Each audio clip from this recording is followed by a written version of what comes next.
Take me out to see that game with all the balls, or to the wrestling ring best out of Three Falls. Donny and Randy talking wrestling and sports. We're talking the ball pit. It's the best, of course, 'cause it's the ball pit, the ball pit. Donny and Randy, they freaking called it, 'cause it's the ball pit, the ball pit. There's no better podcast. They're all shit.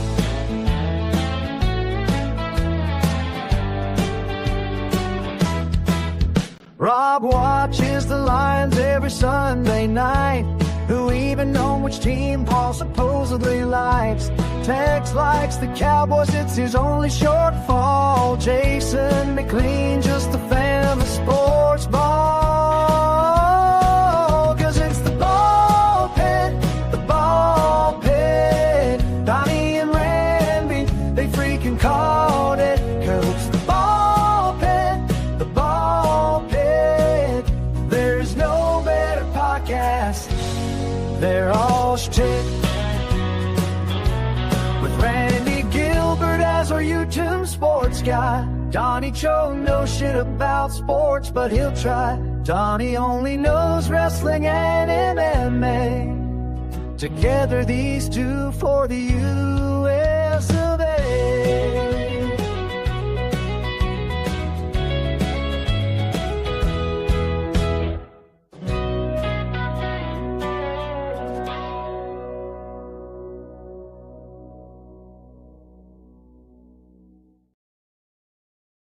Boy, I like the sound on that one. Hey. What's going on, guys? Boy, I really can deliver on those theme songs, can I? It seems like it, yeah. Yeah. We got Crystal in there now. Gotta say hi. Hey, Crystal. I'm all confused. Whenever I do a show where it's like all simulcast like this, I'm like, which chat room are we talking to right now? It talks to all of them. You look at the if you look at the actual crap. Well, I've got them up on my other side over here, but you can look down at the bottom and see if you see all. But yeah, if you click for all, you'll send to both of them anyway. Like Roger Blair. What's going on, dude? Here. Let me see if he's over in the other one too. There ain't nobody in the other one, I don't think. Wait, if I type in here. Wait, let me type in the other one. Yeah. Let's see.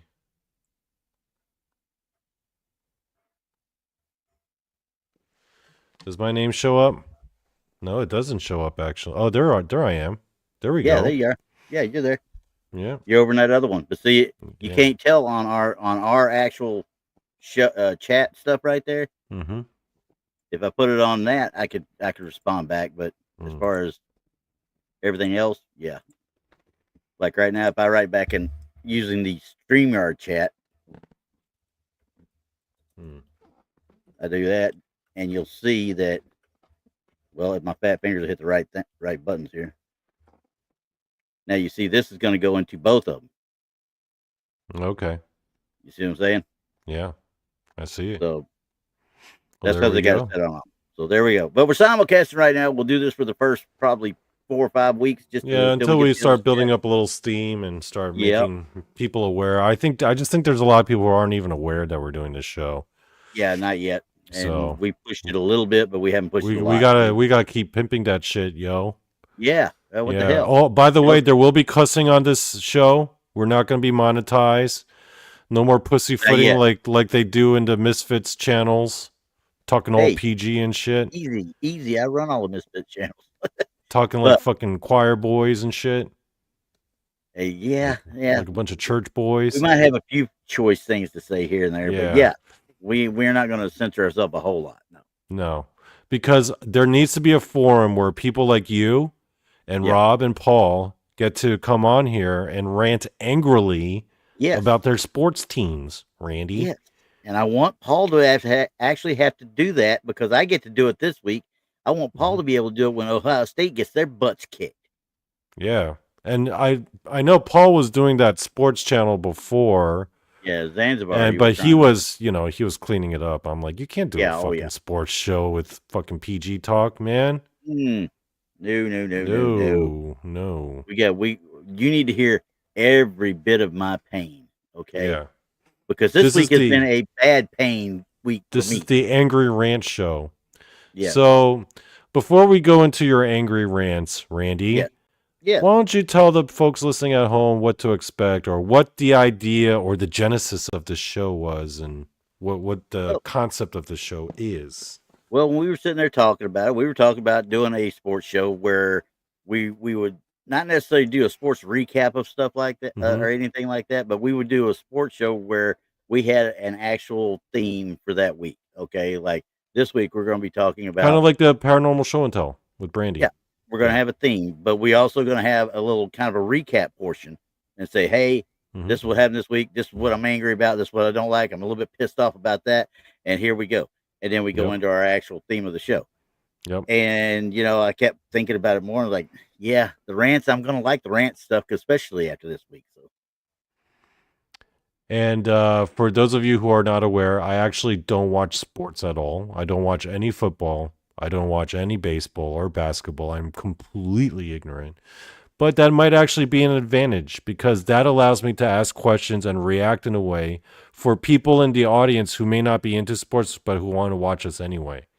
Because some people, because I'm into wrestling and MMA, and if you come in here just for the wrestling and MMA stuff, but you're not necessarily an NFL guy, I could give the voice to that, not to like poo-poo it or anything, but to ask basic questions from the point of view of someone who's not familiar with any of the names. Yeah, exactly. And that's cool too. I mean, if you don't know what's going on, ask. There's an old saying, there ain't no such thing as dumb questions. They're dumb people, but there ain't no such thing as dumb questions. Yes. So, but, obviously with you being a non-sports guy and Jason out there being a non-sports guy, because I love it when Jason goes into sports ball acronym. And we were during the game yesterday, I was actually texting and angrily texting, me and Rob and Paul, that guy. Yeah. The Ohio State fan. I don't care for him right now. We were going back and forth a little bit about the game and stuff, and then all of a sudden here comes Jason chiming in, and you start chiming in. I was like, do you like my Jason sports ball picture? Yeah, by the way? I did like that. He looks like Paul Michael Hauser or whatever that guy's name is. I'm going to leave that up there for a bit. Let this one sink in, because here's the thing: people in the group chat who don't know, whenever so the Island of Misfit Toys, all right? Me, the Blondes, Randy, Paul, Rob, Jason, everyone. We all are in this group chat, right? But during the group chat, Tex and Rob and Randy and Paul will like to start bitching about sports, and then Jason, who's not into sports at all, will chime in and be like, "Sports ball." Yeah, I like the sports ball. So that's what I made that picture for. There was a time though when he would come in with that or whatever during our chats. Of course, at that time it was only me, him, Tex, and Bobby Akers, and maybe one other. I don't even think it was one other. I think it was just us four at one point. And Rob got added in later, but I would come in and when he starts doing something like that, hey, comic boy, sit over there and shut up. All right. Yeah. He's the sports ball guy. Speak when spoken to. That's what kids are supposed to do. But anyway. No, Nemo. Jason don't play lacrosse. I do have one thing though. I am with Nemo on this one. I have never figured this out to date. I've been trying to figure it out forever. Why does a 1 hour game take 4 hours? I'll tell you. Commercial break? Commercial breaks, timeouts, and a bunch of wusses playing it nowadays. Because now they stop the clock for everything. Everything and everything. Used to be, if you watched the game back in the 60s, that clock didn't stop unless the gun was going up to the end of the quarter or whatever the case might be. Now in college, college 5-10 years ago, that used to be the same way. The clock kept running and then all of a sudden they put in a rule where if you make a first down in the last 2 minutes of the game or 4 minutes of the game, whatever it is, boom, the clock stops so they can reset the chains. Boom, clock stops so they can reset the chains. You're doing nothing but giving them free timeouts every time they can make a first down. That's ridiculous. Mika G says someone farts and they call a timeout. Dang right. Well, most of the guys out there nowadays playing it, they fart and they might actually have an injury because of it. So this past weekend, this Saturday, I was busy working on my show, and it was kind of busy yesterday because I had to work as well. But pretty during funny, that, watched the replay. Oh, you did? Did you like it? Yeah, I liked it. I thought it was cool. So throughout the course of the day, I'm checking up on my phone, and I'm checking at a group chat, and I see Paul and Randy bitching. Randy's all upset. He's drinking beer. He's drinking his sorrows away. Dang right. And I don't even know who's playing or what kind of game is going on, but Paul and Randy are going back and forth. Rob's chiming in. Yep. So, Randy, tell us about this past weekend and why were you so upset and why did you drink your sorrows away? Well, first of all, who was playing and then what happened? Number 1 versus number 3. Texas was ranked number 1 preseason and Ohio State's ranked number 3. This is the college football. This NCAA. is college. I watch a lot more college football than I do pros because pros wear dresses now.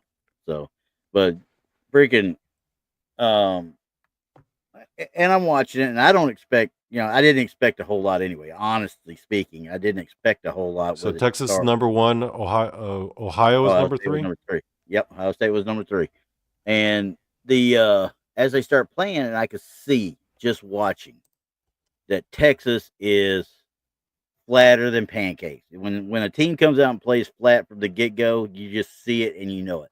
They were not ready. They were not psyched up. They were not ready to play. Okay. And they were the favorite to win. And they were favored to win. I don't know why when going into Ohio State into the U at Ohio State is one of the toughest areas in the country to play. As a visiting team, it's one of the toughest stadiums to go into and get a win. Okay. I'm like, okay. And then, of course, I immediately, anytime they take my team and they say, hey, they're our preseason number 1, they're going to do this, they're going to do that. I said, y'all are jinxing them. You're jinxing them right off the bat. Never fails. Every time it happens with Texas, they have issues. Hey, Riley, what's going on? Hey. Every year, they have issues. So they end up losing the first game or so, or 2 games in, they'll lose. And then they'll play flat for a few. Last year, case in point, they should have done what they should have done, is gone all the way pretty much anyway.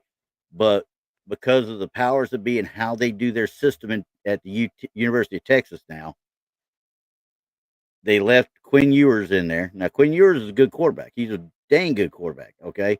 But he got hurt about 3 games into the season. He got hurt. And they kept trying to let him work his way back and push his way back in and push his way. But he played scared in those later times. You know what I mean? In the later games, you could tell he was playing scared. He didn't have the stuff to get after it. Roger, I sang that a lot yesterday. But once they my beer. Once they got to that point where, okay, we were done with last season, and I was actually happy they did as good as they did. But when we got to this first one, I was like, okay, Ohio State was starting a new quarterback. We were starting a new quarterback. There has been so much hype around Arch Manning becoming the Texas quarterback that I think they put too much pressure on that kid's shoulders from the get-go. It's time he did. Now, he did great last year when he came in relief. But there was so much put on his shoulder, and to go into a hostile environment like that, he was flat from the get-go. He couldn't. He tried to get things going, but he had receivers dropping balls, missed connections, offensive line that was like Swiss cheese because they were getting pressure on him. The difference between the two teams this time was Ohio State at least made an attempt, and they started to establish a run early. Texas did not. If you don't establish a run, you're screwed. Your quarterback's going to be running around for his life, pretty much. And that's what he did a lot. So neither here nor there. They look flat. It just was not a good game either way around. Ohio State wasn't great either. I mean, it was a defensive game, and that makes it for an ugly game. So But that made me mad. But what made me mad even more was even earlier in the week. And the Dallas Cowboys. Uh-oh. Yeah. And they What did the Dallas Cowboys do to you today, this time, Randy? After a month of BS with Micah Parsons, they traded him to the Green Bay Packers. Okay. Normally, I wouldn't think much about it, but you're talking about a man who has had 12 sacks in each of his first 4 years. There's only one other man player in the history of the NFL that had 12 sacks in his first 4 years. And that was Reggie White, probably the greatest defensive end of all time. Okay. And they traded his ass? They traded him to the Green Bay Packers, who Reggie White played for. And oh, by the way, the Green Bay Packers were the last team to beat the shit out of Dallas to kick them out of the damn playoffs last time we were in the playoffs. Probably the last 3 times, so actually. Who did they trade him for?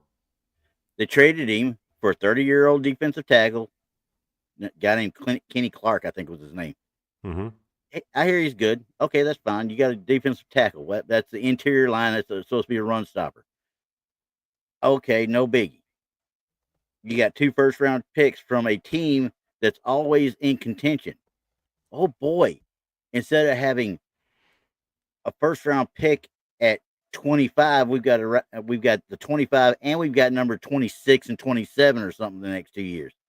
You're still not getting into the meat of the draft. You're not getting up into that top 10. What the hell? I mean, come on, use your damn heads. And that's exactly the way people, everybody that's even associated with football in general, is screaming about it. Even Michael Irvin's like, I don't know what the heck they're doing. Yeah, neither do we. I think they're, no, the Cowboys will never move from Dallas because, quite frankly, the Dallas Cowboys was just valued at $13.6 billion by Forbes. Oh, wow. And if he picks it up and moves it anywhere else, it won't be worth half that. Oh. You know how much sense. Jerry Jones is a brilliant businessman. He's not a football man. He's a brilliant businessman. You know how much you bought the Cowboys for in 1989? How much? $150 million. 1989? In 1989, he bought them for $150 million. Even if you included inflation over those years, you're still talking at probably about $3 billion is what they should be worth. He's got them at 13 because he marketed them. And I don't care if you're trying to market or whatever.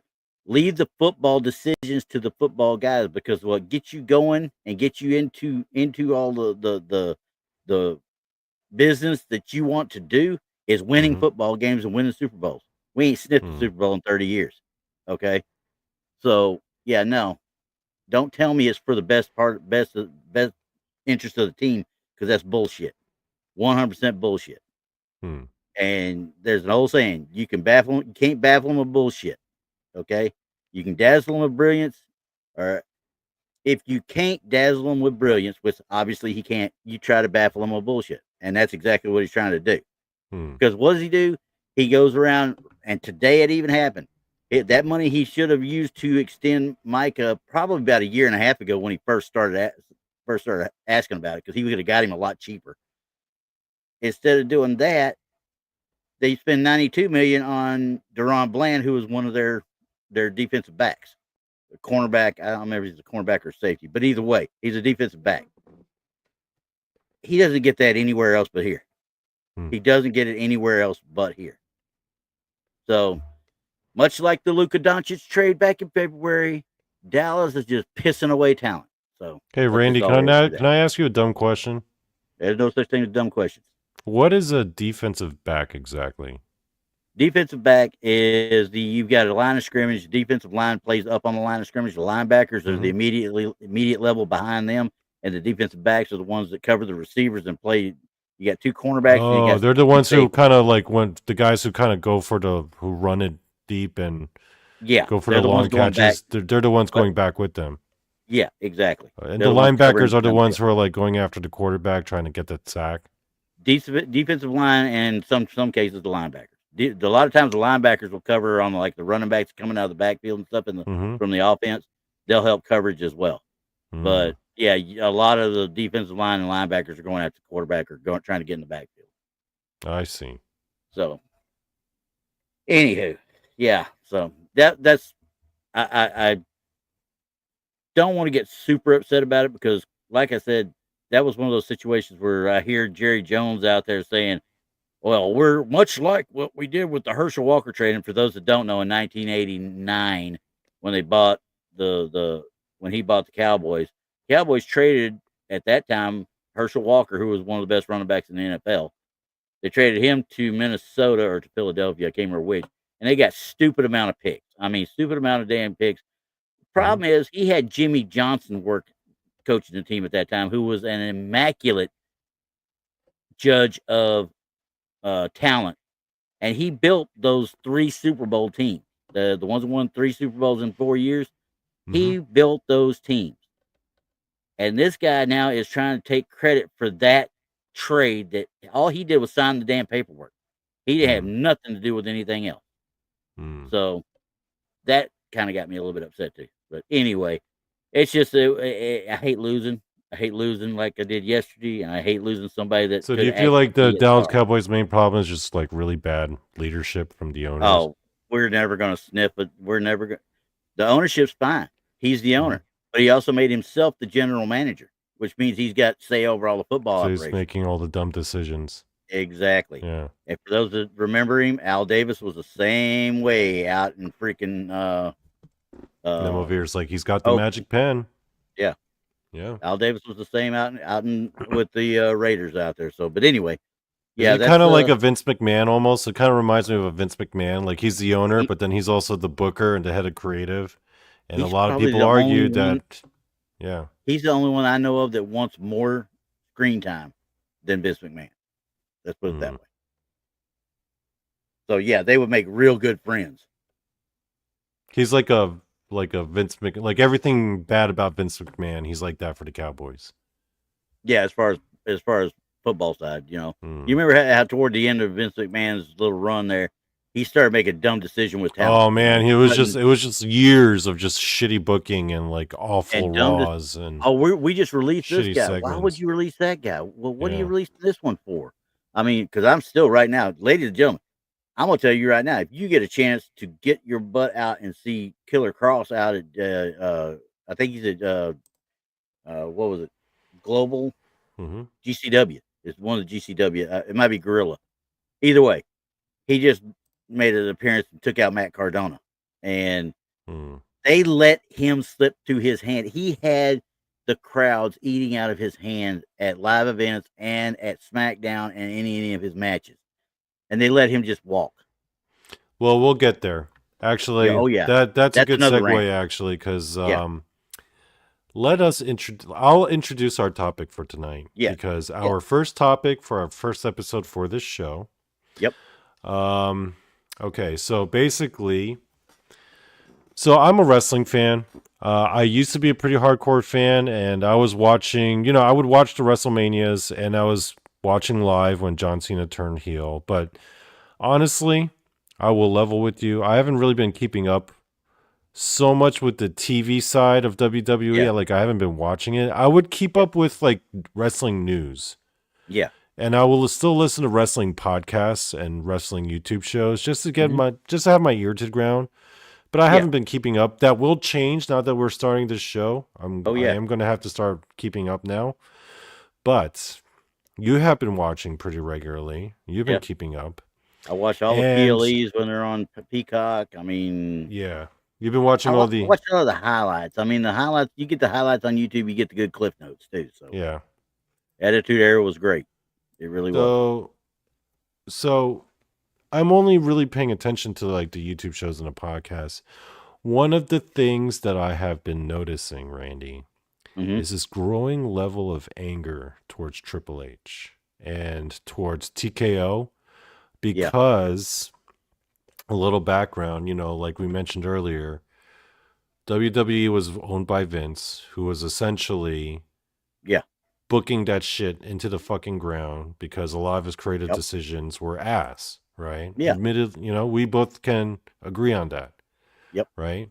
Meanwhile, Triple H, while the main roster's being booked like shit, right? And people are leaving and people are getting fired, and then AEW is starting because people are tired of WWE's bullshit. Meanwhile, Triple H, he's running NXT, and you know what? It's gangbusters, right? Oh yeah, all those they're events, tearing the roof down. Yeah. Yeah, that fucking 2017 to 2019 period, like NXT was just fucking killing it. Yeah. 2016, I'd say. And who did he bring in to help him do it? Remember who he brought in to help him do it? It was him and Shawn the whole way. Yeah. So for the longest time, the perception was Vince was this out of touch ass old man who sucked shit. He was great in the Attitude Era. He deserves credit where credit is due. But a lot of that recent product at the time was regarded as dog shit because, again, Vince was just out of touch. He didn't listen to his audience. No. He ran it too much like a corporate machine. He only wanted to push his guys, and people who he didn't really see any value in, he just kind of left by the wayside. A lot of careers got fucked up. Meanwhile, Triple H, he's fostering, he's bringing up all the young talent. Yeah, he's being seen as the Messiah. Yep. Right. And then for a time, Vince had to go away because of that fucking scandal for a little bit. Yep. Like it was brewing. Yeah, that was just during the early stages before it ever got into stages. Yeah. So for a time, Triple H booked it, right? And people were like, "Oh man, I love the way Triple H books it, man. He does it way better. He's got a fresh mind for this. He's in touch. He booked all those takeovers, and those were all great. But then finally, Vince McMahon, it comes out, is a fucking perverted, evil bastard. And then he gets kicked out of his own company. Yep. Now WWE is bought up by TKO, and now creative is run by Triple H. And now flash forward to today. After the 2024 John Cena heel turn, how has the year in WWE been? Well, more and more, I look on YouTube and these podcasts, and I see a lot of really angry people, angry WWE fans who are saying that Triple H is a fraud. They missed the Vince days, even though they still acknowledge that Vince was booking all shitty. And I'm like, what happened? Why are people all of a sudden all pissed off at Triple H now? Like they're saying he's worse than Vince. I'm like, what the fuck happened, Randy? Explain it to me. Break it down. I'll tell you what it is. It's called the IWC, the Internet Wrestling Community. A bunch of pretty boys sitting in their mama's basements. So they're thinking their ideas are better than people who've been in the business for 30 years. Okay. Quite frankly, I don't have a problem with the way he's been booking. I do have a problem with, I'm glad they got the belt back off of Cena. I don't think he should have won at WrestleMania, but that's just me. It was at first, I think it was going to be okay. But as it went on, when he turned heel, I think because his match early on, he went after with R-Truth, went around with R-Truth, and he did a Randy Orton bit. They did that. That was him being the best heel he could be at the time. You know what I mean? The problem was when they got back to bringing him back around to Cody Rhodes, the fans had stopped wanting to boo him. They started embracing him again. Oh, they started liking him too much. He became more of an anti-hero. Exactly. So what they do, they turned him face again. And that's when he lost it in SummerSlam back to Cody Rhodes. And now he just faced Logan Paul today at Clash in Paris. We can talk about that here in a few. But that's just one case in point. What a lot of them are getting upset about is the lower people not being brought up. You're bringing back people like Nikki Bella, who has no talent whatsoever, as far as I'm concerned. You're forcing her into a spot with Becky Lynch today that she should have never been in the first place. Somebody like you could have brought up any one of the NXT ladies and put them in there. You could have thrown Stephanie Vaquera in there since her match with Naomi was nixed because of Naomi getting pregnant. And there were so many better ideas than bringing Nikki Bella back that nobody ever asked for. Nobody wanted Nikki Bella back that I know of. Riley Ivy's saying, I have read Cena used to work against many Are the wrestlers I have never heard that. backstage? Honestly, I've never heard that. I've heard he's put over. In fact, I've seen him put over people he should have never put over. There were some rumors that he did hold some people down, but I think they're unsubstantiated, and he's not nearly as bad as like Hogan was. The people that are saying that are the people that had vested interests in the people that didn't get over. Because quite frankly, needs to retire. Well, Cena's going to retire because he's going to be starting to really get into the movies and the. Yeah, and Beer's asking who needs to retire. Yeah, and obviously he's going to be one of them. Quite frankly, you've got a young group out there right now. A younger group, I should say. I mean, I know what they're trying to do with Seth Rollins, but I mean, he don't cut it for me. I like the guy. I like his work rates and stuff like that, and he's fun to watch, and he can get a crowd going. Seth Rollins could put on a good match, though. Yeah, he can put on a hell of a match. That's why I think he's okay. But he just doesn't do it for me. I mean, I'm just not the biggest fan of him. That's all. I mean, I respect everything he does. And I can tell you right now, when CM Punk came back at SummerSlam 2 years ago or whatever it was, or was it Survivor Series? I can't remember which. Yeah. When he first came back, the first night he came back, that was legitimate anger on Seth Rollins' face. He bashed Punk for talking all that crap, trying to sue him, and then going to the competition at AEW, and he did not at all like CM Punk. Now, they're going to put bygones aside to make money, obviously. All of them do. So, I mean, CM Punk, if he couldn't still put on a hell of a match, I would say him out of all of them right now. But he still puts on a better match than some of the ones out of damn... yeah, CM Punk can still put it... He can still go. Yeah. So, I mean, that's a loaded question outside of that, though. I mean, because they've got a young crew.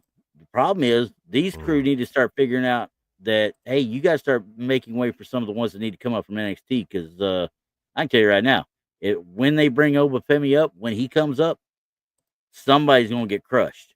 And I think they've already mishandled Gunther. So that's just my opinion, though. I don't like Jey Uso. So your argument is they actually are booking well, and Triple H actually does know what he's doing. Yeah, I think he does. Because honestly, think about it. That whole bit with 2 years ago. Yeah, I guess it was 2 years ago when Cody Rhodes won the title for the first time. Remember, he there's that damn hat again. Yeah, it's where it needs to be, Pancho. Right where it's supposed to be. Yeah. But the few years back, I guess it was 3. It's been 3 years now because 2 years ago, last year, not this last WrestleMania, but 2 WrestleManias before. So it was 2 WrestleManias before. He lost. Remember, he won the Royal Rumble, but he lost the main event of WrestleMania to Roman Reigns. No. Cody Rhodes. Cody? Yeah. Okay. Then he came back, won the Royal Rumble again, and beat Roman Reigns that next year. Okay. That whole process was that 2-year process, and they booked it all the way out. They knew exactly where they wanted to go with it and how to get there as long as they could keep everybody healthy. And they did a hell of a job doing it. Because you didn't know. I mean, I thought, for sure when they let him win the second time, I was like, oh my God, that means they're going to put the title on Cody. Cody's a good guy. I mean, he's a good worker and everything, but sometimes he's like, dude, shut up. I can't stand to hear you talk. Okay. So do you think Cody's been a good champion thus far? Yeah, I would have to say yeah, because I mean, I don't think he's actually defended the title yet, really, since he won it at WrestleMania, at SummerSlam. He's been in a tag team match against Logan Paul and Logan Paul and Drew McIntyre, but that was with John Cena, So I think Cody definitely. I think the decision to make Cody the champion made sense. Oh yeah, because he was one of the founding members of AEW, so it's a big middle finger to them. Oh he's got the look. He's got, he's good on the mic. He can speak well. He can work. As long as you can get past the lift. Yeah, no, that's fine. I mean, that's not a big deal. But you know, I watch his podcast. Like he's got his own little talk show, and it's that pretty thing's good. great. I hate to say He's it, that very is great. charismatic. Yep. He's very charming, and you want to like the guy. And yeah, he can work. You know, I actually watched him live. I went to a live AEW event and watched him. He can go. Riley's asking you, what's the best WrestleMania ever? Oh, ever? That's tough, really, because I've liked these last two night manias that they've done. They've actually been really, really, really good all the way around, top to bottom. But Poncho Zorch is like, oh goodness, here we are acting like wrestling is real. It's more real than Dogman.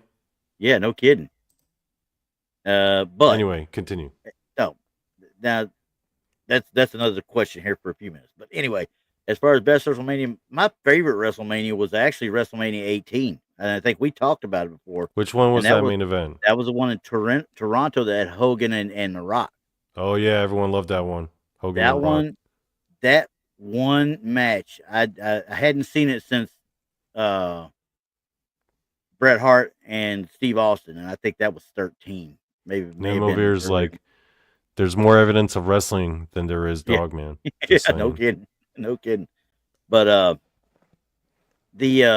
like I said, that dude, that match, you sat there and watched an entire crowd turn Hogan face when he wasn't even supposed to be thinking about it. That crowd turned him face.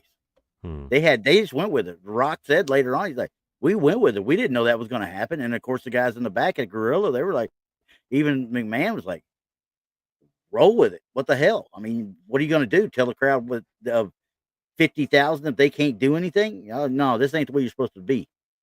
Well, they did it, and they made a hell of a match out of it because there's no way at that age Hogan should have been able to put on that decent of a match if it hadn't been for The Rock helping him. Yeah. And it, like I said, it's one of the best moments, I should say. Everybody else will look at some people like, oh, WrestleMania 20 with Eddie Guerrero and Chris Double Murderer, that dude. Chris Benoit, that was one of that. Yeah, no. Y'all want to know about that dude? You need to go watch the New Jack interview. But anyway, yeah, no. And what was that other one about? And just so you know that, yeah, wrestling is quote unquote predetermined. Don't think it's fake. Honestly, don't think it's fake, because when you land on that sucker, there ain't but about that much padding on those things, and it's Dennis Wood. Freaking, you saw the thing that happened this last week with Rampage Jackson's kids, right? Yeah, I saw that. That dude should be in jail, and I don't know if he is yet or not. Yeah, he should be in jail. Yeah. That was not wrestling. Yeah. The dude, you could tell when he picked him up, the dude's like, he left himself to let him do what he wanted. You know what I mean? He was letting him do the work, and he slammed him so hard. You're like, what the hell, dude? And then got on him and started raining. And the other idiots are sitting there looking around like, what? Idiots. Anyway, but that guy's out of the hospital. Psycho Stu. He's out of the hospital from what I read earlier tonight. So, what was that other one? I just saw you put it up there for a second.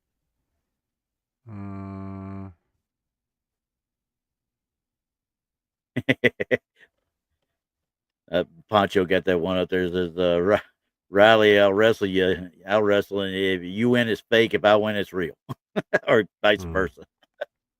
But no, honestly, it is predetermined. And they all admit that now. I mean, go out and watch WWE Unreal or whatever that is, that background thing that they do. That thing will open up a lot of eyes real quick. So, and Riley's right. A lot of wrestlers die young. They die young because they get hooked on painkillers. They hooked on stuff to help them not hurt. And if you look at any old wrestler, I'm talking in their 60s, been retired for a while, most of them are having problems with mobility. To this day, Mick Foley, you look at Mick Foley, he looks like an 80-year-old man trying to walk. Yeah. He still walks, but it just is what it is. Accidents are a lot fewer and far between than you'd think, but it does happen. It is all scripted. You're right, Poncho. It is all scripted.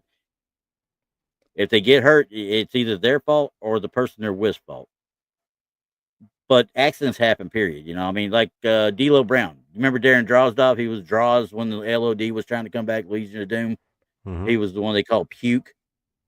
When he broke his back, he was wrestling D'Lo Brown. D'Lo Brown was getting ready to do a power bomb, and it got botched. And when he hit, it broke his back, and he was paralyzed till the day he died.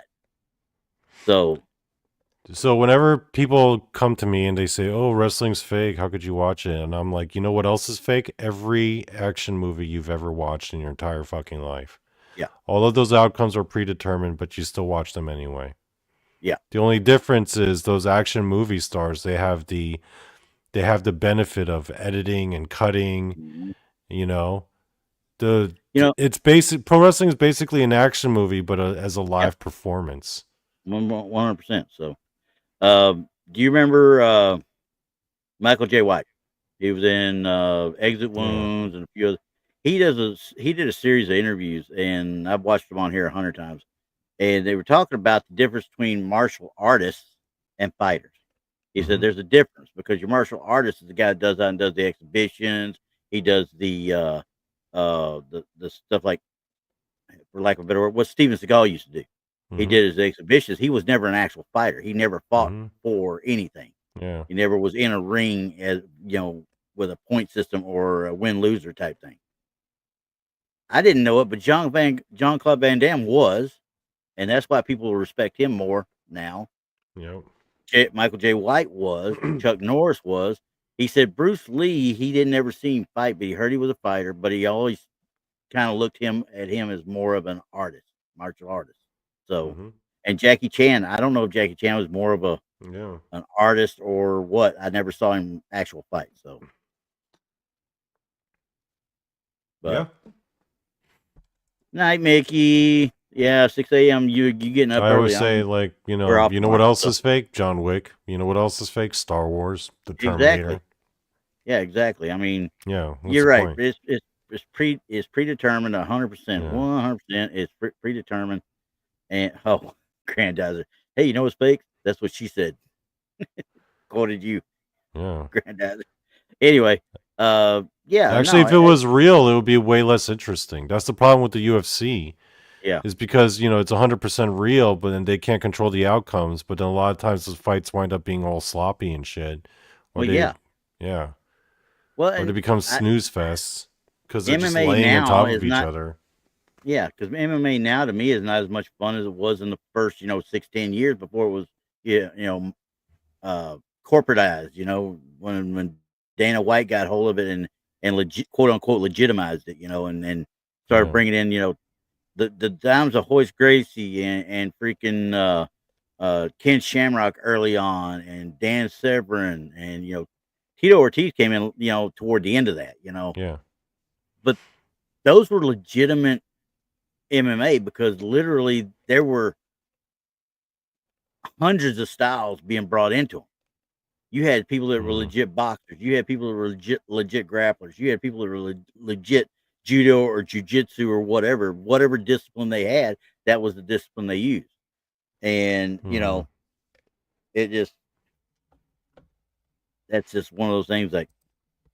Grandizer says, Randy, when Donnie Cho says Close Encounters of the Third Kind is fake, then all bets are off. They might come after Donnie Cho, yes? Oh, yeah. He's on his own then. Yeah. He goes, you're on your own. They're going to come get you, not me. Nemavir says, I am grateful that gladiatorial fights are fake. They might be now.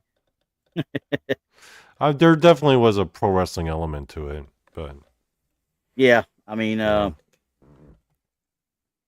and quite frankly, when you think about that time frame, those were they call them fake all they want. They didn't give a fuck back then. No, they did not. Your ass is dead. That's all there is to it. You're dead. But again, back to our WWE talk. Was American Gladiators fake, Randy? Actually, no, it was not. It was not fake. I watched the actual documentary on that here a while back. And those people, I'm sorry, I feel for those the American Gladiator cast members, not the people they're trying not to hurt the contestants when the contestants are trying to absolutely destroy them. Okay, So there was one guy, Nitro was his name, and I remember he used to be one of the ones with the shoot the ball when they do the ball challenge. You know, when you had to avoid being shot with the ball cannon, and they used to do joust, which joust is done but pugil stick training for us that were in the Army.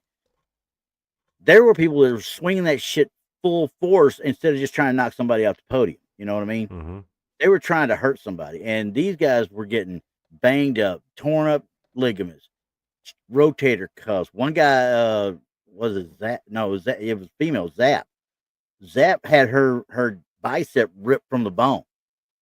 I mean, just from trying to stop a woman who was trying to get past her as a tackle thing or whatever it was. Mm-hmm. She tried to tackle her, and she hit her so hard it ripped the bicep from the bone. So yeah, the Gladiator stuff, while cool, and they're about to reboot it. Get ready, it's about to get rebooted. They already had a reboot a few years ago, actually. Well, there's another one that Gina actually Carano was actually part of that shit. I remember. Well, and now the Miz is going to be part of this one coming up. They just, as long as they put the safety protocols in place to try and make sure that the staff is safe, not just the contestants, but the staff, then it should be okay. They made them, they were shooting them suckers up with painkillers and steroids just to amplify it all, you know? Right. So, yeah, Nemo, Zap was my favorite too. She was that was, oh man, that was the shit. Sorry, she was the shit. We should do an episode just on the American Gladiators one of these days. Oh yeah, bring them up and talk about them, because I mean, I know just what I know from the documentary, and I really felt she actually was on there talking about it, and she was so cordial and well. I think she's a lawyer now, if I'm not mistaken, too. But she's like, she was talking about it. She said, we did it to ourselves. The majority of that crap we did to ourselves. But they had to perform, and if they didn't perform, they didn't get paid. So, okay. Let me ask you a quick question, because earlier, going back to the topic at hand, right? I mentioned how people are talking all this shit about Triple H, right? Now that he's taken over, now that Vince has been ousted, and they're saying he's actually worse than Vince, which is probably not. And then you said it was a bunch of like IWC, Internet Wrestling nerd assholes, right? But my question to you, Randy, is why are they so mad at him? Like, what is it? What is the perceived slight that Triple H has committed? He's not booking what they want. That's plain and simple what it is. He's not booking what the people on the internet think that he should be booking, and they're griping about it. What do the people on the internet think they want? Well, I don't know what they want. The opinions are like assholes. Every one of them's got one. So, it's like the only issue I have with their booking is not pushing Gunther the way they should have. I thought Gunther should have been a long-term champion for sure. That dude is a beast. Okay. He is old school, actual wrestling. Well, he's the wrestler that you like. He's the kind of wrestling he's the kind of wrestler I like. Yeah. He's not the high spot guy. He's not going to go up to the top rope and come down on you very often. He's going to do it's not going to do all that flippy shit. Yeah. He's going to chop the shit out of you like Ric Flair used to. But he also will open hand smack you on the chest too. The thing is, he can go behind you and grapple with you like Dean Malenko could, That's why I like Asuka. That's why she's my favorite, because she's kind of the same way. She doesn't do like any fancy moves. A lot of it's just it's groundwork. Ground, like the hip check she does now. Yeah. Oh my God, you get hit with that, you better be careful. She could give you a concussion just like that. Yeah. I love that woman. I mean, I love Io Sky too, though. I mean, don't get me wrong. There's a place for the flips and stuff. There's a place for it. Yeah. And I like Io Sky, but I like Rhea Ripley better. So. Yeah, Rhea Ripley, she's the full package, man. She's got it all. I'm telling you right now, I would love to see a match with her and Asuka. And I don't think they've ever actually wrestled. Maybe once in NXT. I'm sure they have on TV. I'm sure they've done TV matches, but not since they've both been in. But you never seen her do a long-term feud. She should feud with Asuka, though. Well, I think they're building that right now. Yeah, they're actually building that because Asuka and Kairi Sane, the Kabuki Warriors, are pissed off at Io Sky for letting Rhea Ripley help her in a match when she told them not to. So, but what do you think they're doing with Braun Breaker? Because it seems like they're trying to push him early on. Like he's the new guy that they're trying to push as the monster because he's the Steiner's son. Oh, it's coming. It's coming. And I can tell you right now, he's still the beast. Don't get me wrong. He is. He's like tonight alone. He was all over the place. He speared freaking Roman Reigns while Roman Reigns was celebrating on top of one of the daggum announce tables. He speared him from one announce table to the other one. And I'm like, this dude, and you can see how athletic he is right from the get-go. I mean, he is the best of both Steiners. He's got the crazy looks like Scott had all the time, but he's got the acumen and the wherewithal to ground and pound like what Rick Steiner was, his dad. So, okay, let me ask you your thoughts on this wrestler in 2025. You ready, Randy? Oh boy, Brock Lesnar. He's been in one freaking thing. That's it. I love Brock Lesnar, though. Don't get me wrong. I love Brock Lesnar. But they're doing what they part-timer? Oh, yeah, 100%. But they're doing the right thing with him. They're holding him off until they put him back on there. You know what I mean? Mustafa Hakim asks, hey, Donnie and hey, Randy, quick question. How big is your penises? My penis is smaller than Bigfoot's. Yeah. And yeah, smaller than Bigfoot's. I think squirrels have an advantage over me. How's that? Yeah. But so I love Brock Lesnar. Don't get me wrong. I mean, he's always going to be a part-timer from now on, obviously. But they're setting up for him to be John Cena's last match, is what I'm thinking. Do you think that's what they're going for? Yeah. I wonder if that's going to be Brock's last match. It wouldn't surprise me. I mean, he doesn't need to be there other than just as a once in a while beat up somebody type thing. You know what I mean? And I don't think they'll ever do that. So he's going to end up being what he is. Just come out when it's time to mess with Cena type thing. Let me ask you this one. Jey Uso. I'm not a fan. No. He knows how to work a crowd, yes. But his movesets, I just don't like them. And yes, she does, Riley, and she is a beast as well. If you saw her shot put, holy crap, that girl is a beast. It's like her mother's genetics didn't even try. Oh no, didn't look like it. So, but I wonder, is her mother Sable? Was Rena actually her mother? I don't know. I know they've been together for a long time. Him and Rena. It was. Yeah, no, Sable. She's see, I think Sable's her mom. I don't know. No. Wait, no. I know he actually had children before Sable. Yeah. So she might have been. I think they've been together, but they've been together for close to 20 years. Actually, Riley, Santino's on TNA right now. So, and with Grandizer, question, Randy and Donnie, what AI setup do you use, if any? I moderate for NFL channel, and Grok seems to really push the envelope. Tells the guy to take his shirt off and pants off. Wow. I don't use any AI. For what? You mean like? Yeah, I mean, I don't use any AI, period. I use AI for my theme songs. Yeah. Okay, so for the theme songs, for the pictures, I use ChatGPT. For the music itself, I actually write out the lyrics myself. But then to arrange it into and get it performed by AI, I use it's called AI Song Museo. You can download it as an app, and basically you can type in the prompt for it to make the song, but it'll never quite I always like to make funny songs. The AI doesn't know how to make funny songs, so I have to actually write out the lyrics. So all the lyrics I actually write out. That's cool.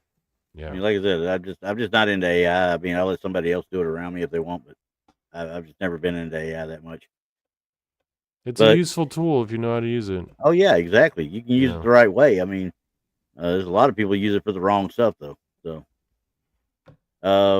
now we were talking about that as we were talking about with Triple H and his booking though. Mm-hmm. Triple H is a businessman, but the thing is, you got to remember is when he took it over, he was old school. He came up. He didn't come up there on WWE. He was John Paul Levesque in freaking WCW for a few years. I mean, he did come up through the indie system, okay, and he understands what it means to actually build somebody up. Because if you just saw him 25 years ago, I mean, we're talking about before he even got hooked up with Shawn Michaels. He was doing that little blue blood thing, where he was having the feuds with Goldust and stuff. Did anybody ever see him as being what he is now? Who is he? Triple H. Triple H? Oh, sorry. Yeah. When he was in WCW, he was John Paul Levesque, which was basically the same gimmick as when he got up to WWE. The blue blood gimmick, yeah. As Hunter Hearst Helmsley. Yeah. But the dude could go the whole time. And then he became the cerebral assassin or whatever. I'm telling you, but when he was during that time frame and feuding with Goldust, and stuff like that, nobody saw him making what he's made of himself. He had the courage and guts to push his way forward and be able to get in with. He got in with Shawn when everything went to hell in a handbasket with the Clique. He took the brunt of the punishment that nobody else could take because they weren't going to punish Shawn. The other two were gone. Who cares? Type thing, right? Well, that's all fine and dandy, but he overcame it. When Shawn went down with the back injury, he took DX to another level, and that was all him.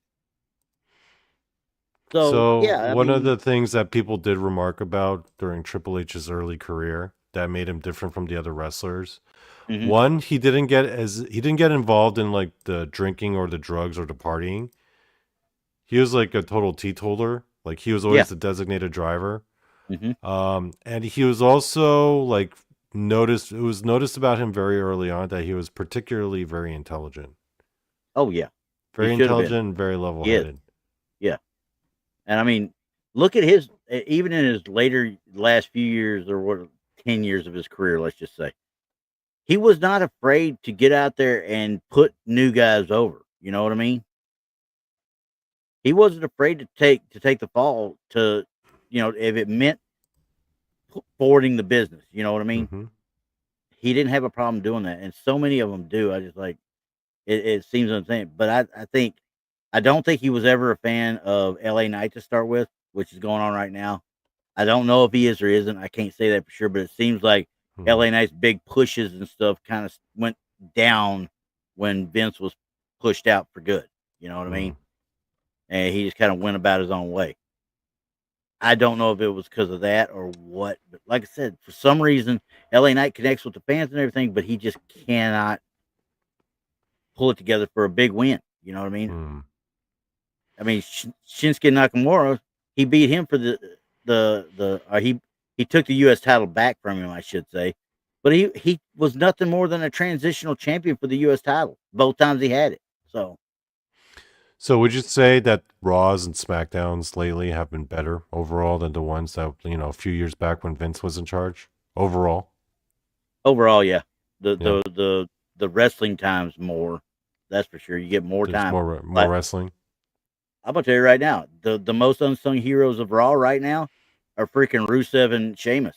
They put on barn burners almost every week. They did again tonight in Paris, or earlier today in Paris, I should say. They tore the house down. I mean, it was a Donnybrook match, which is essentially nothing but a no holds barred match or whatever, Extreme Rules. Freaking, I'm gonna tell you what.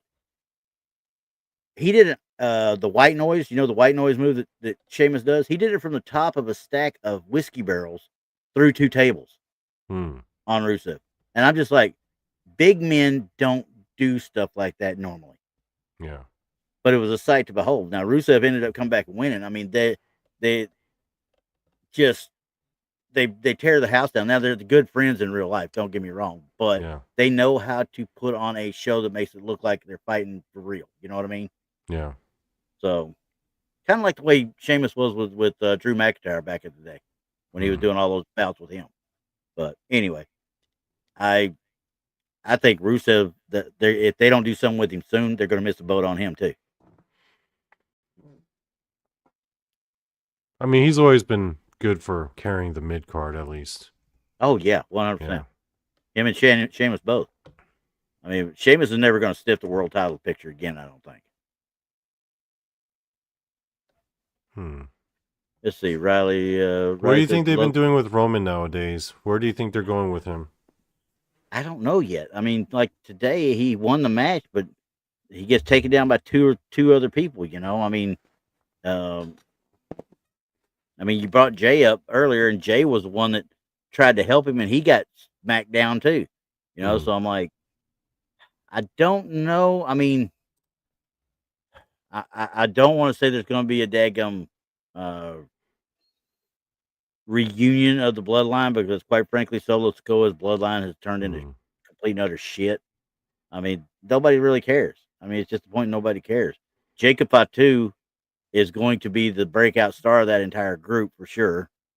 And they waited too long. Hikuleu, who Talatonga, whatever they want to call him now, Hikuleu, he's been on contract for months, and they didn't bring him on. You know, I mean, until these last few months or whatever. But he late last year, I think, is when they signed him, and they just kept him off TV until it was quote unquote the right time.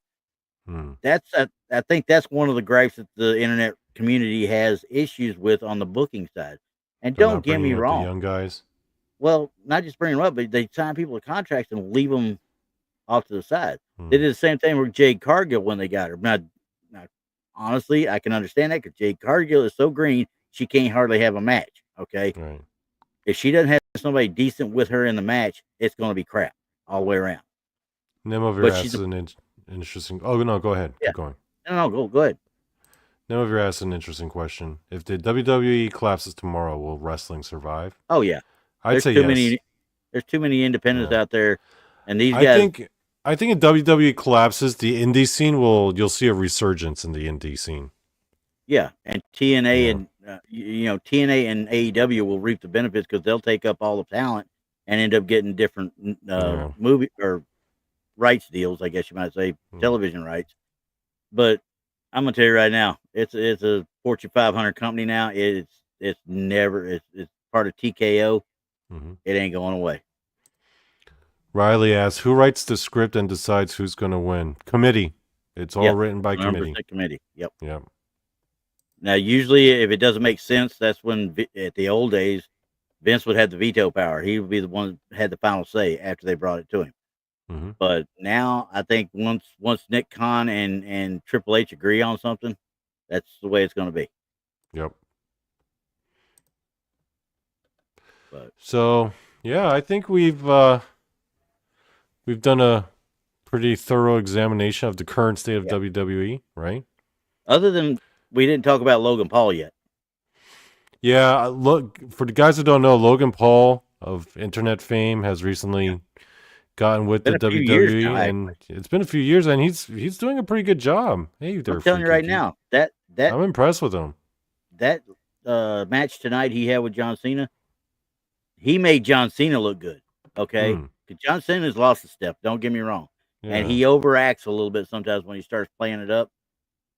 I'm gonna tell you what, that kid right there, even though people say, "Oh, he took the short way around" or whatever, he puts more work into what he does in that ring and what he's trying to accomplish and what he does than probably 90% of the indie wrestlers combined. Yeah, I think I'm actually very impressed with Logan Paul. He's actually earned my respect. Yes, he has. I mean, look at the pure stuff he does. I mean, he's so athletic and so good. He's protecting his people, his opponent too. If you notice, he does a good job. That's where I value a wrestler. If they can protect their opponent as well as do their job and get in the ring and do it and protect their opponent too. That's the true art of wrestling, to make it look as violent as possible without the other guy getting a scratch. Miz used to piss me off because it didn't look like he was trying to actually help the opponent at all. He would never catch somebody doing a over the top rope dive or nothing like that. You know. So, anyway, but yeah, no, Logan Paul. People still gripe about him all the time. Yeah. I will never gripe about that kid. He's that's a why beautiful heel. He's a beautiful heel. No, he's excellent. Yeah, and he's good on the mic. He's good as a character and a persona, and he's learned it quick. Very impressive. Yeah, and a lot of the guys in the back actually like him. Riley says Hardcore Holly was considered dangerous. He was. Yeah, he was. He's reckless, and then he didn't give a shit. He didn't give a shit about anybody. He really didn't. The people he liked, he did. I'm guessing. Yeah, but the people, yeah. Like he wouldn't have done that kind of shit with Undertaker or something. That would have been his ass. Yeah. And he talked all that shit about Brock, but after he got his neck hurt, with Brock and he was going against Brock, he tried to talk shit about Brock, and they got to come to Jesus before they got to the ring real quick. And Holly figured out real quick, if this guy really wants to hurt me, he could really hurt me. Yeah. So. Yep. So anyway, but yeah, as far as I'm concerned, WWE is in a good state. They're making money hand over fist right now. What about this ESPN deal? Are you for it or against it? I'm against it because I can't watch my stuff on Peacock no more. Now I got to go get another streaming service if I'm going to watch it. And I don't want to do that. Right. Now I got to look and see if that will be included in the ESPN bundle on the Hulu and stuff like that. But what did you want to get ESPN anyway? Just for other stuff, for other sports stuff? That platform they're talking about is one that's supposed to be designed for people that don't have access to regular ESPN to start with. But you do because you have cable. Yeah, and if I had ESPN Plus for a long time, for a couple of years as part of the bundle with Disney back in the early days, and I watched more documentaries on there because the 30 for 30 series on ESPN is amazing. So that was the only reason I really watched it. I think other than watching it in the ESPN Plus app, Riley mentions WWE Vault on YouTube. Yep. I watch that sometimes. I watched because they posted a bunch of WCW pay-per-views. I'll go back and watch those as well. Yep. Those are fun to watch sometimes. Always. So, there's so much going on in the wrestling world right now. And, like Riley had talked about earlier, TNA working with WWE now, that is open up. Hell, you got an former NXT champion who's the TNA champion right now. Trick Williams is the TNA champion. And I don't know what happened to Joe Hendry. I guess he got hurt again because he's getting hurt every time you turn around. Elias is hurt again. So, they're big dogs, and TNA could drop like flies for some reason. The only one that stays healthy is Moose. Yeah. So, but all right. Well, anyway. I think we've been at it long enough. I think we've gone a little over an hour. Before we conclude for this evening, Randy, do you have any final thoughts or words you'd like to share with our audience before we bid them adieu? Have fun. Watch wrestling. Have a fun with it. I don't know if Moose is Canadian, freaky. I can't remember. Nice try, though. But, I'm just happy that college football is back. I could care less about the pros, even though this Thursday night I got to watch Cowboys get their asses whipped by the Eagles, and I'm not going to like it. I may not watch it at all. Right? No, the pro season doesn't start till Thursday. But the college season started in earnest this weekend. It was actually, it actually had games last weekend too. But just for everybody else, there's Army played a little known school named Tarleton State, which is about 50 miles from me here out in the middle of Texas, in the boonies. And Tarleton State, little FCS school, beat Army. Okay, real quick, a couple questions. Grandizer asks, Randy and Donnie, what's next for both of your channels? Well, with me, obviously, Truth Temple will be there every Sunday night, obviously. Yeah, and I've got shit cooking on my channel too. Yeah, and we'll be there on Wednesday night for the paranormal show and tell, and fill in wherever on we the need Blondes it. channel. Yep. And then this one, we're going to build this one as much as we can. We're going to get this built with I'm going to give it we get a good amount of people over to that other channel. This is simulcast right now on the Ball Pit Sports and Wrestling channel as well. So go over there and get linked up with that one, because that's eventually this will go to just there. So, and we're going to try to get Paul and Rob to show up as well.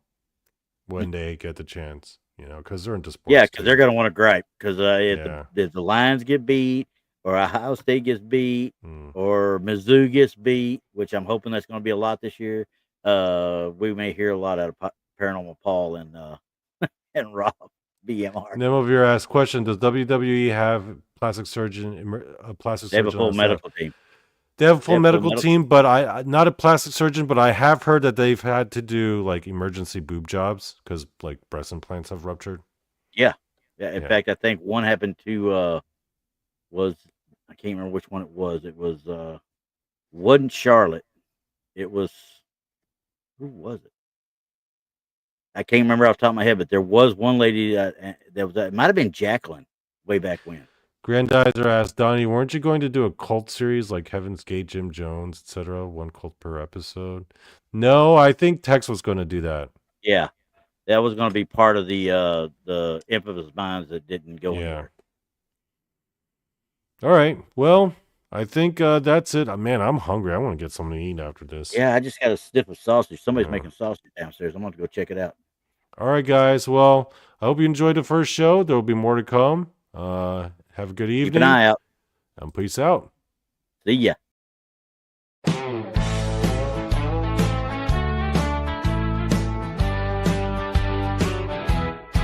Take me out to see that game with all the balls, or to the wrestling ring best out of Three Falls. Donny and Randy talking wrestling and sports. We're talking the ball pit. It's the best, of course, 'cause it's the ball pit, the ball pit. Donny and Randy, they freaking called it, 'cause it's the ball pit, the ball pit. There's no better podcast. They're all shit.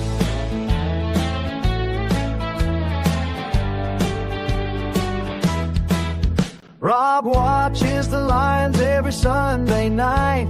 Who even know which team Paul supposedly likes? Tex likes the Cowboys, it's his only shortfall. Jason McLean, just a fan of sports ball. 'Cause it's the ball pit, the ball pit. Donny and Randy, they freaking called it. 'Cause it's the ball pit, the ball pit.